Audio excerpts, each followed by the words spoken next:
Cuando los adultos nos quejamos de la rebeldía de los jóvenes.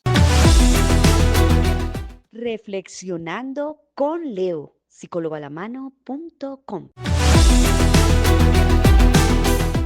Hola, qué alegría poder encontrarnos nuevamente en un episodio más de Reflexionando con Leo, cuando estaremos hablando de acerca de la rebeldía de los jóvenes y cómo nos quejamos los adultos.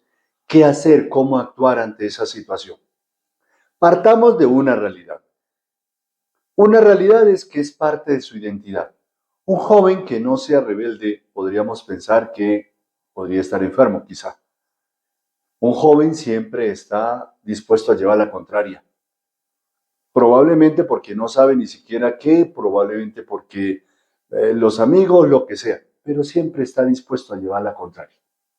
Segundo, un joven no rebelde podría manifestar dificultades sociales, dificultades en aprendizaje, cualquier clase, y es importante tener en cuenta eso. A veces, obviamente, como papás, creemos que un adolescente, eh, un joven calmadito es mucho mejor. Y es importante ponerle cuidado a eso también, porque pueden haber situaciones médicas allí por revisar. ¿Qué se entiende por rebeldía? También eso es otro tema. Si yo entiendo por rebeldía, cuestionar.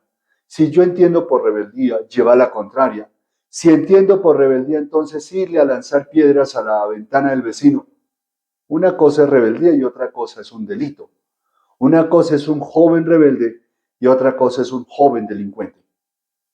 Y eso probablemente comienza desde la casa. Y por eso una de las otras realidades es que la rebeldía es generada por los papás. Por varias razones. Uno, puede ser que los niños o los adolescentes, los jóvenes, estén viviendo una realidad donde los papás o hay violencia intrafamiliar o los papás no le permiten expresarse. Y toda esta situación va haciendo que ese joven, que ese adolescente o ese joven se llene de rabia. ¿Y dónde la va a expresar? Con los demás. Y tiende luego a pasar esa rebeldía, a pasarla a la violencia. Por otra parte, recuerdo mucho haber hablado quizá con alguien más o menos de mi edad, un papá, y se quejaba precisamente de eso, y pensando en eso fue que organicé este episodio. Y él decía, no, es que los adolescentes de hoy ya ni se les puede hablar, los jóvenes de hoy son irrespetuosos y demás. Yo le decía, mire, es curioso, probablemente descríbame a su papá. ¿Cómo era su papá? No, mi papá era vertical, yo no le podía decir nada, ni se me ocurriera decirle algo igual, porque me castigaba, me golpeaba. Okay.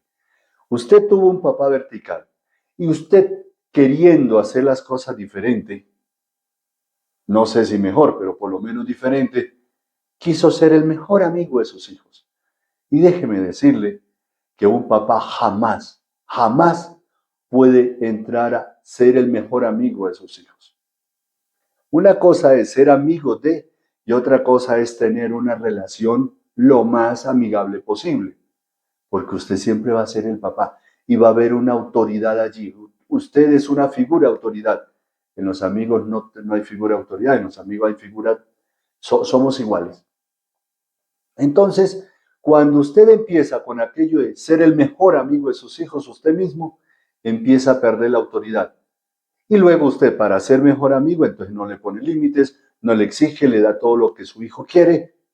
Y entonces ya no está formando un hijo rebelde, sino un hijo probablemente delincuente.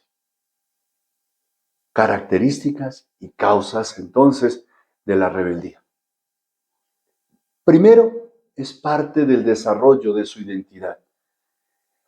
Es muy importante que viene el niño, cada etapa tiene su particularidad. Y el tema de la adolescencia es una etapa o un momento muy crucial en la vida de una persona. ¿Por qué? Porque en la adolescencia el niño empieza a sentirse como grande cuando le conviene, obviamente, y luego cuando le conviene si es menor de edad, si es niño. ¿Cómo los papás deben empezar a trabajar estas dos realidades? Otra causa son los cambios biológicos y hormonales.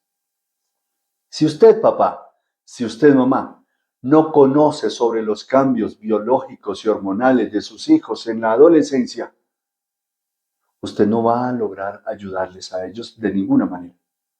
No es que su hijo quiera, es que sus propios cambios biológicos y hormonales van a llevarlo a eso. Pongamos el caso de un niño.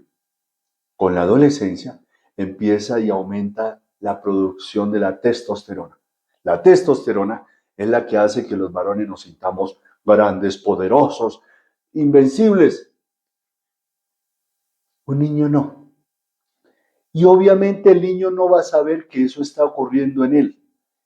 Claro, y además vienen los cambios externos. Entonces viene el cambio de voz, viene el cambio en el cuerpo porque tiene más masa muscular, el vello púbico, etcétera, etcétera.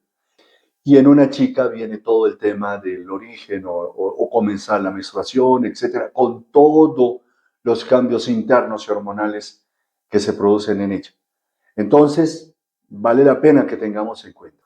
Otro tema es la búsqueda de la autonomía. Ese niño ya empieza a querer tomar sus propias decisiones. Y claro, es importante que aprenda a tomar decisiones, pero depende de usted, papá, que le enseñe a tomarlas. No que lo obligue a tomarlas. Son cosas totalmente diferentes. Y si quieren, podemos organizar, si están interesados, me escriben y podemos organizar un episodio sobre este tema. Otra causa son las influencias sociales. Por una parte, ¿qué clase de amigos tiene? Porque los amigos influyen. Y si ese niño, ese adolescente está con niños estudiosos, por ejemplo, le apuesto que ese niño será también estudioso. Pero si su hijo se vincula con el grupito de perezosos y de holgazanes del salón de clase, adivine su hijo qué va a hacer. Todo eso cambia. Todo eso genera presión. También la evolución del comportamiento. Allí podríamos hablar de la parte de la estructuración de la personalidad. Entonces, además de querer ser autónomo y tomar sus propias decisiones, la misma sociedad empieza a preguntarle, pero usted ya está grandecito, mire cuántos años tiene y actuando de esta manera. Todo eso va generando cuestionamientos en ese menor. Otra causa, una etapa de exploración. Si ustedes se dan cuenta, con la entrada de la adolescencia, el niño empieza esos porqués de antes, ahora quiere hacerlos. No es solamente que ahora se pregunte, ahora quiere hacer lo que antes se preguntaba o las preguntas que ahora se hace las quiere resolver él mismo. ¿Por qué? Porque quiere explorar. Ahí es donde papá y mamá deben estar presentes. Los padres dejan de verse como perfectos. Si bien en las primeras etapas del ser humano, cuando se es niño, mi papá es Superman y mi mamá es la Mujer Maravilla porque todo lo puede, ya en la adolescencia me empiezo a dar cuenta que mis papás no son tan perfectos como yo creía, que mis papás tienen problemas, que mis papás de vez en cuando tienen actitudes que no deberían, empiezo a cuestionarlos, etc. Un adolescente tiene un pensamiento egocéntrico, se siente el centro del mundo y sin él no se hace nada, todo se hace con él y nadie puede con él. Obviamente es parte de todo el cambio hormonal también en esa persona. Obviamente vienen las presiones sociales, entonces la niña que antes eventualmente se colocaba cualquier ropa, ahora ya empieza a mirar qué tipo de ropa quiere usar porque quiere verse bonita, quiere verse de esta manera, igualmente el niño, y todo eso va generando probablemente esa experiencia de comportamientos diferentes. Otra causa son los conflictos interpersonales y sociales. Si viene de una familia con violencia intrafamiliar, pues no se espere que ese niño sea lo más tranquilo de la vida. Si su grupo de amigos es el que se reúne para ir a lanzarle piedras al vecino, para ir a hacer esto, pues no quiera que su hijo aprenda buenas formas, qué es lo que su hijo está haciendo. Esas presiones, esos conflictos son muy importantes. Además, puede estar sufriendo bullying en el colegio, usted ni siquiera lo sabe, papá. Otras son las dificultades graves de de ese adolescente. Entonces viene el bullying, vienen las adicciones, viene el consumo de sustancias psicoactivas, viene la depresión, etcétera, etcétera, etcétera. Muchas cosas que si usted, papá, si usted, mamá, no conoce, puede terminar señalando, juzgando, discriminando a su propio hijo porque usted en principio no conoce y como no conoce no sabe cómo actuar.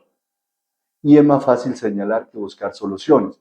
Y es más fácil señalar para allá que señalar para acá. Si yo conociera, si yo me esforzara, probablemente tendría herramientas para manejar esas situaciones. Otra causa es que en la adolescencia se desarrollan la mayoría de las funciones ejecutivas. Es decir, no solamente son cambios hormonales y cambios en el cuerpo y etcétera. También en mí se empiezan a generar y a construir todas las funciones en la planeación, el ser capaz de tomar decisiones, etcétera, que luego me van a servir cuando yo sea un poco más adelante, joven y adulto. Si yo no aprendo esto acá, voy a tener dificultades allá. Debo aprender esto acá, pero aprender esto acá, por eso se generan tantos conflictos en la persona, porque es como que al adolescente se le exigen muchas cosas, pero no tiene las herramientas necesarias. Y obviamente, entre más aumenta la edad, pues más exigencias y sin las herramientas necesarias. Y otra causa son las exigencias sociales, que como ya habíamos mencionado antes, la misma sociedad empieza a exigir. Entonces viene el adolescente y está terminando el colegio y entonces todo el mundo empieza a exigir, bueno, ¿y usted qué va a estudiar? Porque yo voy a estudiar tal cosa en tal universidad. Y a veces hay muchachos que empiezan a estudiar cualquier cosa para que los demás no hablen de ellos, para que sus papás no hablen de ellos. Porque es que, mi hijo, usted tiene que estudiar porque si no, ¿qué pasaría si su hijo le dijera, papá, no quiero estudiar este año? Me gustaría tomarme un año para pensar. ¿Cómo lo asumiría usted? Este tema también lo he trabajado mucho en terapia con adolescentes y en terapia o en talleres, sobre todo con muchachos que están terminando su colegio, etc. Entonces, mire que es una serie de situaciones que están allí presentes, pero que necesitan que usted, papá, que usted, mamá, los conozca para que sepa cómo actuar. Porque de lo contrario, ese hijo que no recibe la orientación necesaria en la casa por parte suya, va a terminar lanzándole piedra al vecino, va a terminar destruyendo el carro del otro, va a terminar marcando la pared porque es que yo tengo derecho a la expresión. Sí, usted tiene derecho a la expresión. Lo que no tiene derecho es a dañar el bien ajeno. Eso no tiene derecho, porque es un bien ajeno y eso es delito.